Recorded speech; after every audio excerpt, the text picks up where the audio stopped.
자, 그러면 이제 여러분들이 장고 강의에 앞서서 웹에 대한 기본적인 이해가 좀 필요할 것 같은데요. 일단 웹이 뭔지부터 한번 봅시다. 웹은 이렇게 돼 있죠. 웹은 이렇게 쓰죠. 영어로. 그래서 웹인데 웹이라고 하는 거는 이제 뜻을 봤을 때 거미줄이라는 뜻이죠. 그렇죠? 거미줄. 그러니까 인터넷이라는 연결이 무한히 막 이렇게 연결이 돼 있어서 이렇게 각각 컴퓨터들이 네트워크 망을 통해서 이렇게 막 연결이 돼 있어서 이런 모양새 자체가 거미줄 같다고 해서 웹이라고 부릅니다. 그래서 이 웹이라는 게 인터넷을 통해 인터넷이라는 연결을 통해 여러 컴퓨터가 연결되어서 서로 정보를 주고받는 연결망을 의미한다고 볼 수 있고요. 그래서 그러니까 이런 개념을 가지고 출발하면 다음의 개념이 생겨나게 되는데요. 첫 번째가 이제 이 하나의 이 부분을 봅시다. 떼서 보면 컴퓨터와 컴퓨터의 연결이죠. 우리가 이 인터넷망을 통해서 컴퓨터와 컴퓨터가 연결이 되는데 그 컴퓨터에서 이제 주로 이런 경우가 있습니다. 그 서버에서, 그러니까 정확히는 정보를 제공하는 컴퓨터가 있고요. 이 정보를 받는 컴퓨터가 있을 겁니다. 예를 들면 이게 어떤 케이스가 있냐면 여러분들이 어떤 웹사이트에 접속한다고 봅시다. 그럼 웹사이트는 어떤 컴퓨터 안에서 실행이 되고 있는 프로그램이 웹사이트에 어떤 정보들을 내려주고 있는 거예요. 여러분들 컴퓨터에. 그러면 여러분들의 컴퓨터가 이제 뭐 A라는 사람의 컴퓨터가 있고 B라는 사람의 컴퓨터가 있고 이렇게 각각 컴퓨터가 있으면 이 서버에다가, 그러니까 이 컴퓨터에다가 A라는 사람의 컴퓨터가 요청을 보내면 어떤 데이터를 받아서 여러분들의 컴퓨터에서 이 웹사이트의 화면을 볼 수 있게 되는 것이죠. 그러다 보니까 A, B, C, D, E 이렇게 막 컴퓨터들이 있으면 이 컴퓨터가 접속하는 곳이 있을 겁니다. 이렇게 인터넷 연결 통해서 들어갔다가 정보를 제공받는 컴퓨터가 하나 있을 건데요. 이런 식의 컴퓨터를 서버라고 하죠. 제가 이제 아까 설명하면서도 이 워딩을 자꾸 사용을 했었는데 이 서버라는 거는 정보를 제공하기 위해서 고정된 주소, 그러니까 뭐 도메인이라던가, 도메인이라고 하면 여러분들 구글이라고 하면 구글닷컴을 치고 들어가면 구글 사이트가 뜨죠.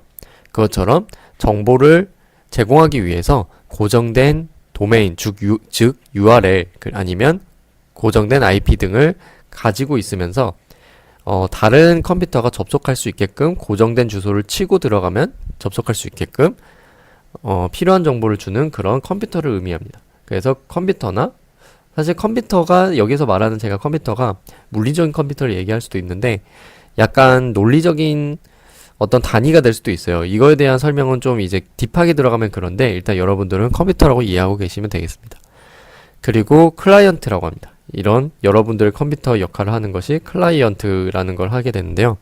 클라이언트는 이제 고객이라는 뜻이죠. 서버는 제공하는 사람이고, 그러다 보니까 클라이언트는 이제 서버에서 정보를 제공받기 위해서 이 서버를 찾아서 접속하는 컴퓨터가 되는 거고요. 당연히 이 클라이언트로부터 정보를 받아가는 그런 상황은 없기 때문에 고정된 주소가 필요하진 않습니다. 그래서 유동 IP를 받아서 인터넷 연결을 하게 되죠. 그래서 여러분들이 지금 이 강의를 보고 있는 사이트가 만약 이런 어떤 웹사이트가 구축된 컴퓨터가 아니라면 클라이언트에 보통 속하게 되는 것이죠. 자, 이게 이제 정보를 주거나 받거나 하는 과정에 대한 개념에 대한 설명이고요. 자, 그러면 조금 나아가서, 자, 그러면 프로그램 구조별 개념이 또 있습니다. 자, 그러면 서버 안에 있는 여러분들이 이제 접속하는 웹사이트를 제공하는 프로그램, 즉 웹앱이라고 하기도 하는데 웹 프로그램의 구조별 개념에 대해서도 설명을 해볼게요. 그러면 일단 두 가지가 이제 크게 있어요. 프론트엔드라는 개념이 있고 백엔드라는 개념이 있습니다. 자, 그럼 프론트엔드, 여기서는 보통 이제 사용자들이 보는 화면의 모습을 결정하는 그런 범주라고 보시면 돼요. 그러니까 그런 범주. 그래서 보통은 여기 속하는 게 HTML 그리고 CSS, 자바스크립트가 속합니다. HTML, CSS, 자바스크립트 코딩을 통해서 구성되고 이 프론트엔드 분야의 그렇죠. 프론트엔드 분야의 이런 코드들은 이제 사용자의, 즉 클라이언트 PC죠. 클라이언트의 컴퓨터로 이 코드가 그대로 내려가서 여러분들의 PC에서 렌더링이라는 과정 아니면 파싱이라는 과정을 통해서 여러분들의 웹브라우저의 화면에 표시되게 되는 거죠.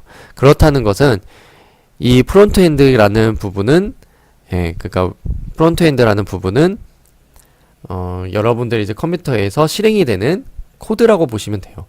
그래서 그 코드는 당연히 화면을 구성하는 코드다. 화면을 구성한다는 거는 바로 UI가 되겠죠.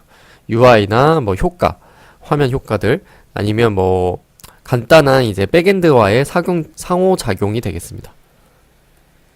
그래서 이런 것들을 수행하는 코드가 되는 건데요. 네, 이런 코드가 되는데 이 코드들은 클라이언트에서 실행이 되는 목적을 가지고 있고 그러다 보니까 약간 이제 자바스크립트 같은 경우는 좀 표준이 파편화되어 있는 부분이 있었는데 요새는 이제 이게 표준화가 요새 들어서 많이 돼서 이쪽에서도 많은 발전이 있었고 또 이제 프론트엔드랑 백엔드랑 옛날에는 웹 개발을 할 때 그렇게 큰 구분이 없었어요. 그래서 그냥 데이터베이스 접근해서 로직, 그러니까 중요한 서비스 로직을 처리하고 그 결과를 프론트엔드에 HTML하고 CSS랑 결합해서 여러분들 컴퓨터 내려주는 작업을 그냥 한 큐에 했었는데 지금은 이제 화면도 되게 유리해지고 네트워크 속도도 빨라지고 컴퓨터도 되게 좋아지다 보니까 여러분들 컴퓨터에서도 되게 복잡한 뭐 효과나 아니면 뭐 네트워크 속도도 빨라졌으니까 더 큰 규모의 파일 아니면 이런 HTML 코드들을 받을 수 있게 됐어요. 그러다 보니까 당연히 여기에서 우리가 할 수 있는 작업이 훨씬 많아졌죠. 그러면 어떻게 되겠어요? 당연히 이렇게 백엔드랑 프론트엔드가 두 개로 쪼개지게 되는 겁니다. 그래서 프론트엔드 분야의 개발이 따로 있는 거고 백엔드의 개발이 따로 생기게 되었고요. 둘 다 전문적으로 좀 더 딥하게 분야가 확장이 되는 계기가 되었습니다. 자, 그러면 이제 백엔드를 보시면 백엔드는 이제 사용자가 접속을 했다고 해봅시다. 그러면 그 사용자에 맞는 뭐 유저 정보라든가 구매 내역이라든가 그런 정보들을 내려줘야 될 거잖아요. 그러면 그런 정보들을 데이터베이스를 통해서 여기는 이제 DB라고 합시다. 데이터베이스라고 하는 부분이 있죠. 이 데이터베이스에서 데이터를 꺼내고 저장하고 이러면서 이런 데이터베이스의 통신을 담당하고 이 꺼내진 데이터를 바로 사용할 수는 없고 보통은 이제 구매 내역 같은 경우는 뭐 불필요한 데이터를 좀 지운다던가 아니면 결제가 이루어졌을 때는 뭐 구매 트랜잭션을 일으켜서 그러니까 구매하는 그런 복잡한 과정을 다 처리를 하고 프론트엔드로 건네주는 역할을 한다고 보시면 됩니다. 그래서 건네주면 프론트엔드 정확하게는 건네준다는 개념은 아니긴 한데 일단은 이해하기 쉽게 하려면 일단 백엔드에서 처리된 데이터를 프론트엔드 코드에 건네줘서 프론트엔드가 이 백엔드에서 나온 결과 데이터랑 합쳐져서 PC로 내려간다 라고 이해하시면 되고요. 조금 정확하게 설명을 드리면 이 백엔드라는 녀석이 사실은 프론트엔드의 서빙을 담당하는 경우도 많기 때문에 PC에서 여러분들의 이제 클라이언트 PC에서 백엔드로 접속해서 백엔드는 DB에서 데이터를 조회하거나 데이터를 처리하고 저장하고 이런 과정을 다 끝낸 뒤에 최종 결과물을 프론트엔드 코드를 불러와서 백엔드가 직접 합친 뒤에 그걸 이제 템플레이팅이라고 하는데 그 과정을 거친 뒤에 여러분들의 PC로 백엔드가 내려주게 되는 과정을 보통 거칩니다. 즉 프론트엔드는 백엔드에 어떻게 보면 이렇게 담겨있는 형태예요. 이렇게 그러니까 백엔드가 뜨고 있는 그 프로그램의 어딘가에 프론트엔드 코드들이 저장되어 있거나 아니면 어떤 뭐 저장소에 저장되어 있거나 해서 백엔드에서 그걸 불러와서 백엔드의 결과랑 머지 즉 합쳐져서 PC로 내려주면 PC가 그걸 렌더링 한다 이렇게 보시면 되는데요. 조금 개념이 어려울 수 있죠. 그러니까 그냥 간단하게 백엔드랑 프론트가 있고 그냥 프론트엔드 코드를 백엔드랑 백엔드의 결과물에 합쳐져서 여러분들 PC로 내려온다 이렇게만 이해하시면 되겠죠. 그래서 어쨌든 이런 역할을 하는 거를 백엔드라고 하죠. 우리는 이제 파이썬을 쓰게 됩니다.